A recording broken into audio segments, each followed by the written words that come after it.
မငြိမ်သရန်သည်အသေးနှလုံးသားနဲ့ပင်တူညီကြီးမားသောမြတ်တာကုန်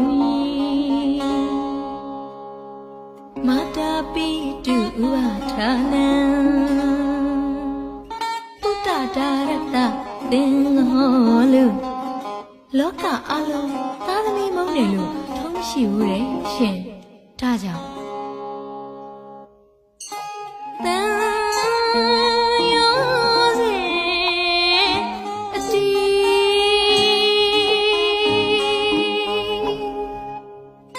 ချီလင်းလေ